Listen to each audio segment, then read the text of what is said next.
Number 3, last Ceann Comhairle. The Public Service Reform Plan published by the Department of Public Expenditure and Reform in November 2011 identified procurement reform as a key instrument that can assist in maintaining the delivery of public services in an efficient manner. The National Procurement Service, or the NPS, has put in place a number of national arrangements designed to secure better value for money from leveraging the public sector buying power in relation to a range of goods and services that are commonly purchased across the public service.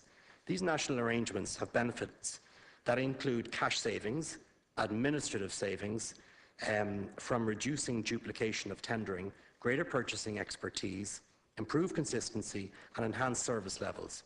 In some instances, the take-up of the NPS arrangements has been low. In order to increase the usage of the NPS arrangements and thereby secure a best value for money, the government decided that it should be mandatory for public service bodies to use specified national procurement arrangements. Circular 06 of 12, which the Deputy asks in his question, implements the government decision by making it a mandatory requirement that public service bodies avail of specified national arrangements put in place by the NPS. The list of categories subject to national procurement arrangements include electricity, natural gas, stationery and office supplies, paper, ICT consumables, managed print services, print media advertising and motor vehicles. These national arrangements will secure best value for money and facilitate contracting authorities to deliver services within their budgetary constraints. Where a mandatory framework arrangement exists, any public service body intending to make a purchase other than through the framework arrangement will need to ensure that it can explain the rationale for not using the NPS arrangements and provide a value for money justification that takes account of the full costs, including those costs incurred in managing its own procurement process. I have to interrupt the Minister there. The rest of the reply will appear in the official report. Deputy Pringle. Thank you, Ceann Comhairle. Minister, I appreciate the response you've given there, but it actually doesn't address the question.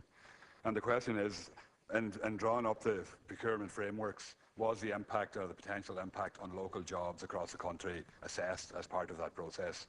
And it appears from your answer that it wasn't. And I think what is clearly going to happen here right across the country is that local companies that up to now have been supplying materials to the likes of schools, local authorities, those bodies are now going to have to buy from a centralised company, one company, right, that services the whole entire country, and that is going to put a real threat on local jobs across the country. In my own case in Donegal, there are a number of companies that supply materials to schools, for example, janitorial supplies, and we have a situation now where the VECs and third levels have to buy from a single entity nationally in purchasing that equipment. And this is going to put a real impact on local jobs. And very many companies are fearful now as to whether they'll be able to sustain the jobs that they have on the basis of losing so much of this business that they've built up over the years.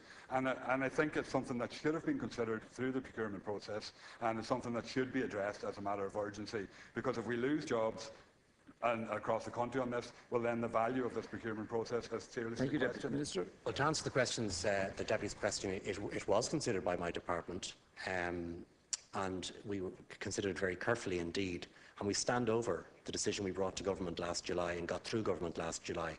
That memo is crucially important for the procurement space that we are trying to get into. There's an enormous prize to be won here, Deputy.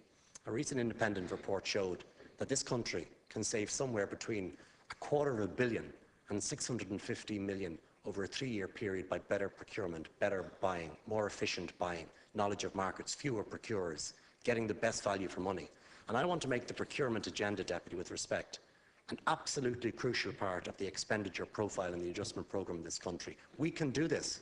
We can get procurement to a much better space, but that requires people who know the business. It doesn't require people sorting out local suppliers just because they know them at jacked up prices, quite frankly. What we need to see is that quality procurement as other small states have done, and we can get there. I want to say this, and I want to say it very carefully.